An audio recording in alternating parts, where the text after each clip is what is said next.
Hello dear student, welcome. तभी expert marketing का जो मॉड्यूल 4 है एकदम हार्ड है।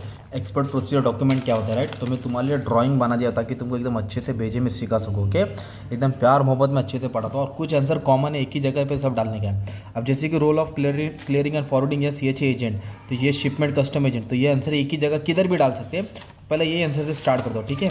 अब अच्छे से ध्यान देना, खतरनाक है, अच्छी भाषा में समझाता हूँ। अब कस्टम हाउस एजेंट, ओके। तो कस्टम हाउस कौन होता है? ये इधर का मामा होता है, मतलब हवलदार होता है। कौन होता है? ये हवलदार, पुलिस वाला होता है। जो भी गुड्स आ रहा है, ये नॉर्मल रोड है अपना ना, इधर से आवन जावन होता है। जैसे चेंबूर नाका लिखा है, इधर वाशी नाका है, तो इधर से पोर्ट, ये तुम्हारा पूरा पोर्ट ट्रस्ट है।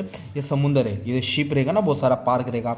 ये तुम्हारा यूरोप है, तुम्हारा अमेरिका है, ये समुंदर के लुटेरे इधर है, ये कैप्टन जैक्सपियर। अब सुनो इधर, तो कस्टम ऑफिसर क्या करेगा? जो भी ट्रक में माल आ रहा है ना, उसको क्या करेगा? डायरेक्ट शिप में नहीं जाने देगा, वो सब क्या करेगा? चेक करेगा। तो कस्टम ऑफिसर का क्या काम है? Obtaining shipping order. जो भी माल आ रहा है उसको बोलेगा तेरा शिप का पावती बता, शिप का पावती है, राइट। मैं obtain shipping order from the shipping company, shipping order help the booking for space. तब शिपिंग बिल देखे तो शिप को बोले भाई तेरा जहाँ जाएगा माल लाद दे, है ना।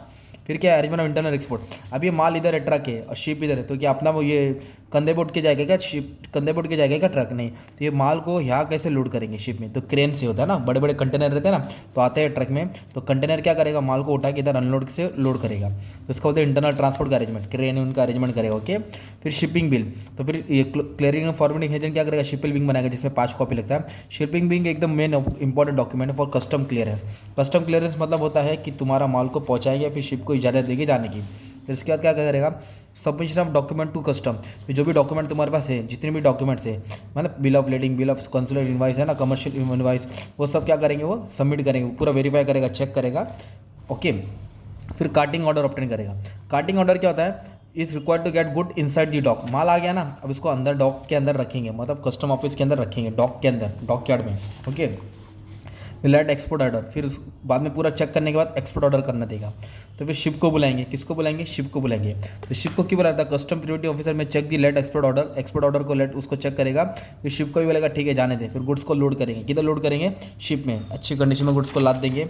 लोड करने के बाद क्या करेगा? जो भी ड्यूज है भाई, अब इधर से इधर का जो भी खर्चा है, तो पोर्ट ट्रस्ट को देना पड़ेगा ना, जो लोग काम कर रहे हैं, तो पोर्ट ट्रस्ट को ड्यूज देना पड़ेगा। फिर बिल ऑफ लेडिंग मिलेगा। तो बिल ऑफ लेडिंग क्या है? एक इंपॉर्टेंट डॉक्यूमेंट है जो इंपोर्टर को फॉर कस्टम क्लियरेंस, ताकि कस्टम क्लियर इंपोर्टर को, किसको चाहिए? इंपोर्टर को, उसके देश में पहुंचने के लिए। ये तुम्हारा क्या हो गया? Role and custom of house agent. तो अगर ये भी आ गया ना तुम्हारा, क्या पॉइंट आ गया? मान लो एग्जाम में ये आ गया, shipping and custom stage formalities. तो ये पहले ये 2 पॉइंट निकलो, डॉक्यूमेंट सबमिट करना पड़ता है। अभी मैं पूरा डॉक्यूमेंट का डिटेल में पढ़ाने वाला हूँ, और डॉक्यूमेंट को वेरीफाई करता है। डॉक्यूमेंट सबमिशन, वेरिफिकेशन, ये 2 पॉइंट याद कर लो, बाकी पूरा पॉइंट सेम कर देना, ठीक है। कोई टेंशन लेने की ज़रूरत नहीं है, ये कॉमन आंसर हो गया। इसको सबका मालिक एक बोलेंगे।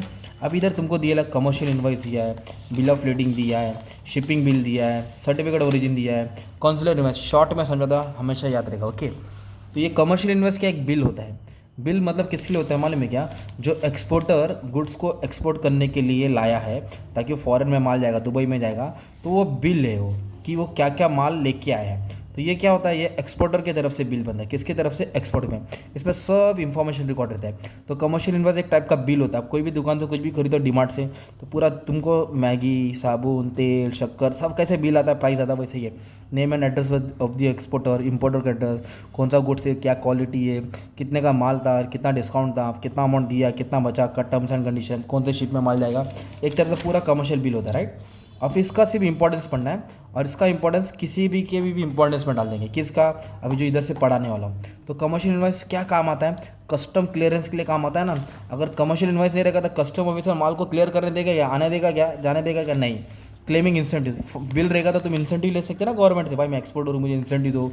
रिकॉर्डिंग एंड फाइलिंग, तो रिकॉर्ड करना कस्टम ऑफिसर में क्या है? मालूम मालूम पड़ता है कौन से एक्सपोर्टर ने कौन से टाइम पे कितना माल और एक्सपोर्ट किया, इंपोर्ट किया, तो एक रिकॉर्ड मेंटेन रहता है, okay. Receipt payment, invoice, bill देगा तो ही तो पेमेंट आएगा भाई। ये प्रूफ है कि तुमने माल एक्सपोर्ट किया सामने वाले को, और इससे कस्टम क्लियरेंस होता है, और मतलब फ्यूचर में तुमको फायदा रहेगा, ओके। लोन लेने के लिए भी काम आएगा। तो ये इंपॉर्टेंस के 6 पॉइंट पढ़ने का है। ये पूरे कंडीशन एक एक लाइन छोड़ के डालने का, मीनिंग पढ़ने का। ये हो गया तुम्हारा कमर्शियल इनवॉइस, उसको बोलते हैं पैकिंग लिस्ट। अभी नेक्स्ट क्या है? Bill of lading. तो ये भी एक डॉक्यूमेंट है।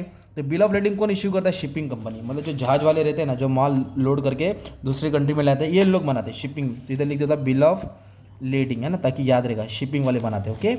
और it is the contact between शिपर and the shipping company. तो जो माल एक्सपोर्टर और शिपिंग कंपनी के बीच में कॉन्ट्रैक्ट रहता है, ओके। और काय के लिए कॉन्ट्रैक्ट करता है? For carriage of goods, goods को लोड करेगा to the port of destination, मतलब ये शिपिंग ऑफ लोडिंग, मतलब ये ट्रक वाले में जो माल आया वो शिप में जाएगा, शिप से कौन से देश में जाएगा? इंपोर्टर के पास, तो डेस्टिनेशन पहुंचेगा। It is a document title of goods and such required by importer to clear the goods. अगर तुम्हारा माल तो इधर से क्लियर है तो सामने वाला लेना भी तो चाहिए, तो बिल ऑफ लीडिंग चेक करेगा ना भाई। अब बिल ऑफ लीडिंग में क्या रहेगा? कौन सा शिप है, शिपिंग का कंपनी का नाम है, कहाँ से शिप जाएगा, कितना नंबर ऑफ शिप है, शिप का नाम क्या है, शिप का नाम लिख देने का, ब्लैक पर्ल, वोएज कहाँ से, कौन से रास्ते से आया, कितना, कौन से पोर्ट से जाएगा, कितना क्वांटिटी, कितना पैकेज, क्या फ्राइट भरा, ये सब डालने का। फिर इसका इंपॉर्टेंस आएगा तो टेंशन लेने की जरूरत नहीं, इसका इंपॉर्टेंस वही डालने का जो कमर्शियल इनवॉइस का इंपॉर्टेंस डाला, custom clearance, incentive, filing, record, receive, payment, proof, same point डाल देने का। ओके, टेंशन लेने की जरूरत नहीं है। अभी शिपिंग बिल, अभी ये क्या हो गया? शिपिंग बिल क्या है भाई? ये भी एक डॉक्यूमेंट है, कस्टम अथॉरिटी किसके लिए चाहिए? अरे उल्टा हो गया, हाँ, कस्टम अथॉरिटी इसके लिए चाहिए। It grants permission for shipment of goods, तो मतलब शिपिंग बिल कस्टम ऑफिसर बनाता है, कस्टम ऑफिसर, कस्टम ऑफिस बनाता है, ताकि जो तुमने माल लाया वो शिप में लोड करना है। अगर शिप में लोड करना है तो शिपिंग बिल होना चाहिए, शिपिंग बिल नहीं रहेगा तो ये बंदे लोग लोड ही नहीं करेंगे। इसलिए तुम्हारे लिए डायग्राम बनाया है ताकि तुमको एकदम अच्छे से समझिए। तो this is the main document required by custom authority, मतलब इधर वाले ही। It grants permission of shipment of goods, it is only after the shipping bill stamp by the custom, जब वो स्टैम्प लगाएगा तो ये माल को लोड करने देगा। ओके, और it the cargo is allowed to cut it, दो पुष्पराज में जो कंटेनर लेके आया था ना कार्गो सब। The shipping bill is generally prepare 5 copies है, 5 कॉपी का नाम डालना है, custom copy, drawback, promotion copy, port trust, export copy. Okay, shipping bill में क्या रहेगा? वही रहेगा, name of the exporter, address of the exporter, package, ये नाम, वेसल बोले तो शिप, कौन सा शिप से माल जाएगा, है ना, डेस्टिनेशन, टोटल अमाउंट, ड्यूटी कितना, और फिर इसके बाद आपको इंपॉर्टेंस आएगा, सेम पॉइंट डाल देने का है बस में, डेट पे ज़्यादा नहीं लिखने का, कम लिखने का, अच्छा लिखने का। अभी क्या है? सर्टिफिकेट ऑफ ओरिजिन, क्या बड़ा है? Certificate of origin.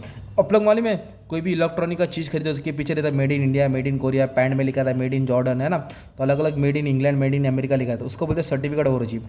ये certain country require the importer to obtain certificate of origin from the exporter, exporter को बोलते हैं कि तेरा जो माल है ना उस पर थप्पा लगा, जैसे कि आसाम की चाय पत्ती है, विदाउट सर्टिफिकेट ऑफ ओरिजिन, या अगर ओरिजिन नहीं रहेगा, clearance of import good is refuse, मतलब हमने माल क्या क्या लोड तो कर दिया, अब ये किधर जाएगा मालूम है क्या? दूसरे देश में जाएगा। दूसरे देश बोले तो मान लो अमेरिका में जा रहा है, तो डोनाल्ड ट्रंप क्या बोलेगा? ओ साहब जी, इस पे तो स्टैंप ही नहीं है, there is know made in India, तो हम गुड्स को रिटर्न कर देगा, फिर रिटर्न कर देगा भाई, ये पूरा प्रोसेस फेल हो जाएगा अपना, इसलिए काम आता है। ओके, तो कौन सी कंट्री मांगती है? मिडल ईस्ट, गल्फ कंट्री मांगती है, सर्टिफिकेट ओरिजिन, अटेस्टेड कॉपी रहता है ना, ताकि वो इंडिया में लोग लगा दे भाई, ये प्रूफ रहता है कि ये माल इस जगह से आया, इस देश से आया। ओके, फिर इंपॉर्टेंस लिखने का, वैसे इंपॉर्टेंट डाल देने का। मैं बोला ना तुमका मीनिंग समझा दूंगा, बाकी तुम लोग ऑनवर्ड्स में अच्छे से लिख सकते हैं, यही तो अपनी खासियत है। कंसुलर इनवाइस बहुत इंपॉर्टेंट है, ध्यान दो। ये कंसुलर इनवाइस कौन बनाता है? इंपोर्टर बनाता है। अपन ने तो क्या किया, अपने लोकल चेंबूर नाका से माल लोड किया, माल लोड से डॉक्यूमेंट पे गया, इसको शिपिंग बिल दिया, शिपिंग बिल से इसने गुड्स को लोड किया, बिल ऑफ लोडिंग आया। अब शिप किधर गया भाई? दूसरे देश में गया, अमेरिका यूरोप में गया। अब अमेरिका यूरोप वाला क्या करेगा? शिप को रिटर्न भी कर सकते हैं, क्योंकि वो ये डॉक्यूमेंट नहीं है ना। तो ये फिलीपींस है ना, फिलीपींस, ऑस्ट्रेलिया, न्यूजीलैंड, ऐसे देश लोग हैं, कुछ भी देश का नाम डालने का है।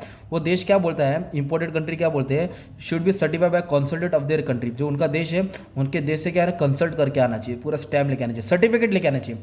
द एक्सपोर्टर हैज टू पे सर्टन फीस, उसको कुछ पे करना पड़ेगा इंडिया वाले को, टू ऑब्टेन दिस सर्टिफिकेट, मतलब ये सर्टिफिकेट लेना पड़ेगा। अगर नहीं लिया तो माल रिजेक्ट हो जाएगा अपना। सच चार्ज फीस वेरी फ्रॉम अलग अलग कंट्री, कोई कंट्री का 1 रुपया, कोई कंट्री का 1 लाख है। This invoice facilitate prompt clearance, prompt मतलब तुरंत हमारा माल क्लियर होएगा कस्टम अथॉरिटी से इंपोर्टिंग कंट्री में, मतलब इधर से तो क्लियर है, उस देश में भी अंदर जाने के लिए ये अगर सर्टिफिकेट है तो फटाक से अंदर चले जाएगा। ये बहुत ज़रूरी रहता है, राइट। इसकी अलग अलग कॉपी रहती है, 3 कॉपी रहती है, एक कॉपी कंसल्टेंट ऑफिसर रखता है, एक एक्सपोर्टर रखता है, एक इंपोर्टर रखता है, ऐसे दिखा देने का।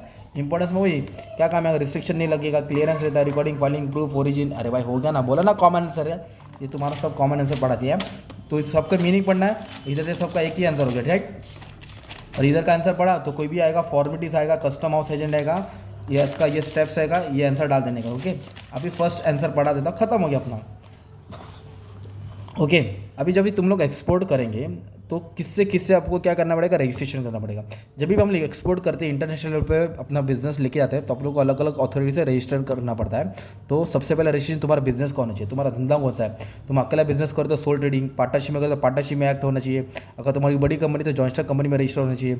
अगर तुम मिल के बिजनेस करते हो कोऑपरेटिव में, तो तुम्हारा बिजनेस रजिस्टर होना चाहिए। अनरजिस्टर्ड बिजनेस को एक्सपोर्ट लाइसेंस नहीं मिलता है। फिर आरबीआई को भी बताना पड़ेगा, सब बैंकों का बाप होता है, तो 1980 से कंपलसरी गया। तो आरबीआई क्या देगा, कोड नंबर एक्सपोर्टर देगा। आरबीआई रजिस्ट्रेशन अभी जरूरी नहीं है, पर इससे भी करना पड़ता है, उसको भी बताना पड़ेगा, मतलब जिससे एक्सपोर्ट करने के लिए किसके किसके पास जाना पड़ेगा। फिर डीजीएफटी को ने directorate general of foreign trade, ये बंदा कौन है, तुमको इंपोर्ट एक्सपोर्ट कोड नंबर देगा। जब बिना कोड नंबर के तुम एक्सपोर्ट कर ही नहीं सकते, है ना, गैर कानूनी जगह। इसके पास भी जाना है, फिर इसको भी भजिया खिलाना है, इसको भी सेवे खिलाना है ना। फिर बाद में टैक्स अथॉरिटीज़, भाई इन लोग तो मावा खाने वाले भाई, मावा बोलो तो मिठाई। फिर पैन कार्ड लेना है, वैट लेना है, सेल्स टैक्स, जीएसटी, IGST, मतलब टैक्स अथॉरिटी से भी तुमको रजिस्टर करना पड़ेगा, क्योंकि एक्सपोर्ट करे तो ज़्यादा टर्नओवर रहता है। फिर इससे रजिस्टर करना पड़ेगा, कौन, एक्सपोर्ट प्रमोशन काउंसिल, ये सेपरेट एजेंसी रहता है जो गवर्नमेंट ने बनाया है। इसमें क्या होता है, it is important for exporter to become a member of EPC, तो इससे मेंबर बनना जरूरी है। ये मेंबर बनने से आपको क्या हो जाएगा, तुम्हारा क्लियरेंस ईजी हो जाएगा। Readymade garment exporter register with apparel, apparel बोल दो कपड़ा, तो इंजीनियरिंग गुड्स के लिए इंजीनियरिंग के साथ ऐसे 28 बनाए लोगों ने, अलग अलग चीज़ के साथ तुमको क्या करना है, रजिस्टर होना है, ताकि तुमको हेल्प मिलेगा। फिर कमोडिटी बोर्ड, आप लोग कौन सी चीज़ बेच रहे हैं, अनाज बेच रहे हैं कि मशीन बेच रहे हैं, तो वो कमोडिटी के हिसाब तुमको उसके हिसाब से रजिस्टर करना पड़ेगा, हेड पॉइंट याद करना है। फिर FIEO, ये FIEO क्या है, federation of Indian export organisation, ये पूरे इंडियन का जितने भी एक्सपोर्टर है ये एक सब जगह जमा होते हैं। Foreign trade policy, finance minister guideline बनाता है, डायरेक्शन देता है, समझाता है कि तुमको ऐसा करना वैसा करना है, बेनिफिट होगा, फायदा होगा। रजिस्ट्रेशन से तुमको एक स्टेटस होल्डर्स मिल जाएगा कि तुम एक्सपोर्टर हो, फिर इससे तुमको बाद में फ्यूचर में बेनिफिट भी हो जाएगा, ये सब डाल देने का है। फिर अलग अलग अथॉरिटी से भी रजिस्टर करना है, चैम्बर ऑफ कॉमर्स, कुछ भी नाम डाल देने का है। मतलब ये आंसर में हेड पॉइंट पढ़ने का था, क्या पढ़ने का था, हेड पॉइंट, और किससे किसे रजिस्टर करने को डाल देने का था। ओके, 3-4 लाइन पढ़ो खुद से डालो, 3-4 लाइन पढ़ो खुद से डालो। तो ये था तुम्हारा लास्ट मॉड्यूल। तो जितना हो सकता है उतना मैंने करा दिया बच्चे लोग, तुम्हारे लिए रात को बैठ के पढ़ा रहा, सब क्लास में बच्चे का ये 10:30 का टाइमिंग है। अब जो वीडियो लास्ट तक देखे वो कमेंट कर देगा। ओके, तो thank you very much and all the best for exam. चलो, love you all, take care. गर्मी में बैठ के बनाना पड़ता है, पंगा स्लो है भाई। चलो ठीक है, लव यू ऑल।